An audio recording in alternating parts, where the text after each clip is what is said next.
Então, continuando aqui, a gente quer calcular os autovalores associados a essa matriz, tá? Então, primeira coisa, no algoritmo, a gente calcula T, a matriz T, menos lambda vezes a matriz de identidade. E, subsequentemente, calculamos o determinante. Eu escolhi aqui fazer a expansão de Laplace, tá? A partir da primeira linha. Então, é só abrir aqui as contas e a gente chega neste polinômio característico de ordem 3 em lambda, de grau 3 em lambda, né, na variável lambda. Então, se a gente substituir aqui a raiz lambda igual a 2, a gente vê que o polinômio é zero. Então a gente pode cindir esse polinômio ainda em menos o monômio lambda menos 2 vezes o polinômio lambda quadrado menos 6 lambda mais 8. Ou ainda, né, esse último polinômio ele pode ser escrito como lambda menos 2, lambda menos 4, que multiplica lambda menos 4. O espectro da matriz é 2 e 4, são os possíveis autovalores. Tá? O autovalor lambda igual a 2 ele tem multiplicidade algébrica 2, né, no polinômio, e o autovalor 4 tem multiplicidade algébrica 1. Então essa é a matriz T menos lambda I. Tá? Quando a gente substitui agora o autovalor lambda igual a 2, a gente obtém aqui na diagonal 0, aqui no segundo elemento da diagonal 1 e o terceiro 1 também. Então a gente tem essa matriz que é T menos lambda I para lambda igual a 2. Autovetores que a gente quer calcular são elementos do núcleo da aplicação T menos lambda I. Então, T menos lambda I vezes o autovetor de coordenadas x1, x2, x3 é igual a zero. Se a gente multiplicar, é o vetor zero, né? Se a gente multiplicar a matriz T menos lambda I pelo autovetor, né, igual a zero, vai dar esse vetor aqui de componentes. Primeira componente menos x2 mais x3. Segunda componente x2 menos x3 e a terceira componente 2x1 mais x2 menos x3. Tá? E a gente pode então resolver esse sistema homogêneo. Essas duas primeiras equações, a equação 1 e 2, significa que x2 é igual a x3. Se o x2 é igual a x3, eu posso levar isso na equação 3 e mostrar que o x1 é igual a menos x2. Tá? Então, x2 é igual a x3 e o x1 é igual a menos x2. Então, a gente pode escrever esse vetor de coordenadas x1, x2, x3 como x1 menos x1 menos x1. Então, o autovetor é 1 menos 1 e menos 1. Tá? É múltiplo dele. Qualquer múltiplo dele vai ser autovetor. Agora, como a gente calculou para o autovalor lambda igual a 2, agora calculemos para o autovalor lambda igual a 4. Então está aqui a matriz T menos lambda I. Vamos substituir aqui na diagonal o lambda igual a 4. Então o primeiro elemento vai dar menos 2, está aqui. O segundo elemento vai dar menos 1, está escrito aqui. Aqui, ó. E o terceiro elemento também vai dar menos 1, que está escrito aqui.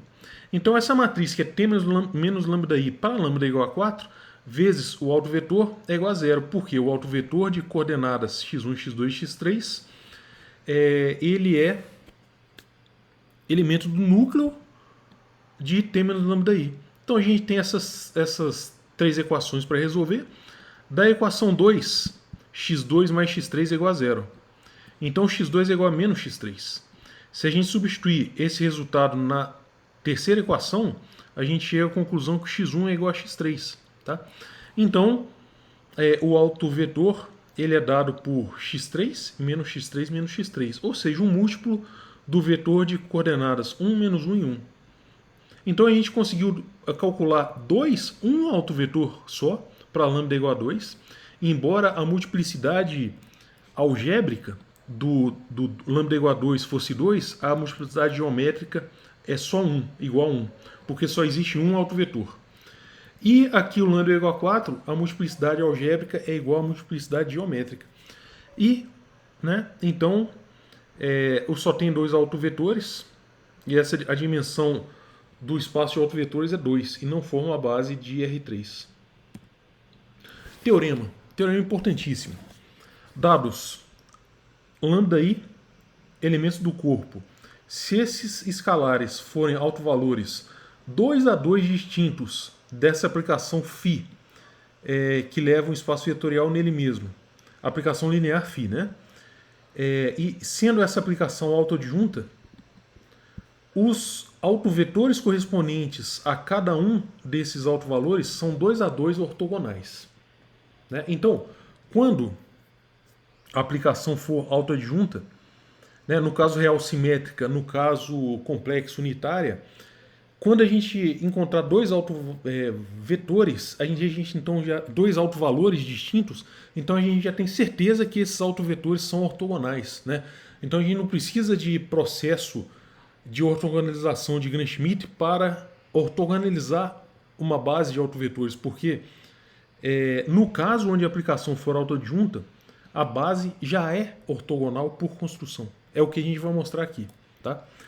Então, olha só, vamos pegar esse objeto lambda-i menos lambda-j vezes o produto escalar entre vi e vj, com i diferente de j. Então, olha só, por linearidade, eu posso fazer entrar esse lambda-i na primeira entrada e o lambda-j na segunda entrada. Tá? Agora, lambda-i vi é exatamente a aplicação φ agindo em vi, porque a gente tomou, vi são autovetores da aplicação. E lambda-j-vj é exatamente a aplicação agindo em vj. Tá? Agora, vi, o produto interno entre vi e φ de vj, é exatamente o φ adjunto de vi, o produto interno entre φ adjunto de vi e vj.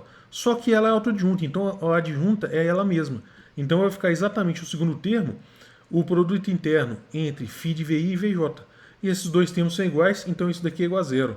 Como esses escalares são diferentes, o número que acompanha aqui o produto interno é diferente de zero, e tudo isso daqui é igual a zero. Então o produto interno entre vi e vj é igual a zero, significa que o cosseno do ângulo é um múltiplo de 90 graus. Né? E os vetores são ortogonais. E a última coisa que a gente vai ver hoje é um teorema que diz que qualquer aplicação autoadjunta de um espaço nele mesmo, de um espaço vetorial nele mesmo, para qualquer aplicação autoadjunta existe uma base ortonormal de autovetores. Tá? Bom, é suficiente a gente mostrar que existe em um espaço vetorial bidimensional existe uma base formada pelos autovetores da aplicação adjunta, tá? Que possui uma matriz simétrica, né? Uma matriz simétrica ela é autoadjunta, né? E ao dizer isso, isso vem do fato de que a gente já mostrou que na aula passada que toda aplicação linear sobre cômodos reais possui um subespaço invariante de dimensão 1 ou 2. Tá? Então, para que a gente mostre que existe uma base formada pelos autovetores de aplicação adjunta que possui uma matriz simétrica 2×2, a gente vai calcular o polinômio característico dessa matriz aqui, de entradas A, B, B e C. Tá? Bom, é só fazer a matriz menos lambda vezes a identidade, calcular o determinante e vai dar isso daqui. Então, esse polinômio característico vai ter o discriminante delta dado por essa expressão a mais c ao quadrado mais 4b quadrado. Como é a soma de dois quadrados, então isso nunca vai ser negativo. Então a gente tem duas possibilidades. Se o delta for igual a zero, então significa que o b é igual a zero, ou seja, os elementos fora da diagonal são zero, e A é igual a menos C. Tá? Se delta for igual a zero. Delta for igual a zero. A tem que ser menos C? Não, A pode ser qualquer um, né? Olha só. Se isso for zero... perfeito. Se isso for zero... então a soma de dois quadrados tem que ser zero. Então o primeiro aqui tem que ser zero e o segundo tem que ser zero.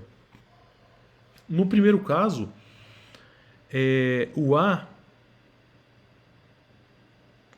Na verdade A tinha que ser igual a menos C, né? A tinha que ser igual a menos C. Então aqui, se o delta for igual a zero, o φ é uma matriz diagonal A, 0, 0 e menos A, tá?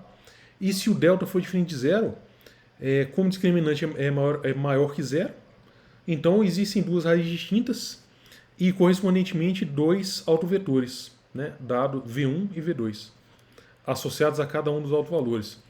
E pelo teorema, como a matriz é autoadjunta, a gente tem dois vetores ortogonais pelo teorema que a gente provou no slide passado.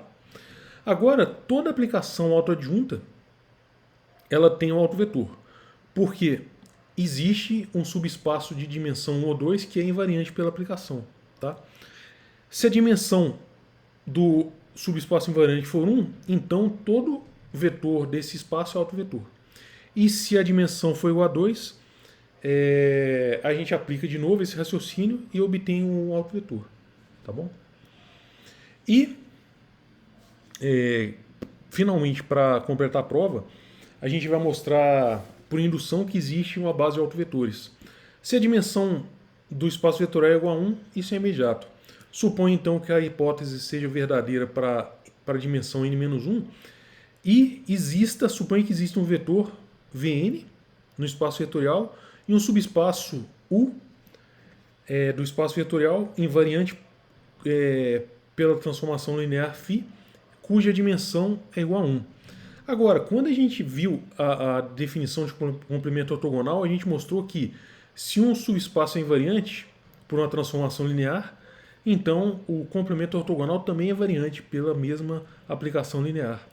Então, como a dimensão do complemento ortogonal é n-1, a hipótese de indução afirma que existe uma base, V1 até Vn-1, no complemento ortogonal formado por autovetores da aplicação restrita ao complemento ortogonal. E, portanto, a gente mostrou que essa base é uma base ortonormal. E a última coisa que a gente vai observar aqui, pessoal, na aula de hoje, é um corolário que diz que qualquer forma bilinear simétrica não degenerada em um espaço vetorial, para qualquer forma simétrica, né, existe uma base ortonormal onde a matriz é diagonal. Então, isso significa que a gente pode, para qualquer vetor V no espaço vetorial, a gente pode escrever a forma bilinear, a forma quadrática, né, obtida pela forma bilinear aplicada no vetor, onde as duas entradas são o mesmo vetor, dessa maneira. Lambda1, V1 quadrado, né, onde V1, V2 até Vn são as componentes do vetor, acompanhada, né, então isso daqui é exatamente uma soma dos autovalores multiplicados pelas componentes de cada vetor ao quadrado. Tá? E esses lambda-i são autovalores da forma bilinear. Então era isso. Por hoje, façam até o exercício 140 do livro. Tá bom? E bons estudos e bom dia.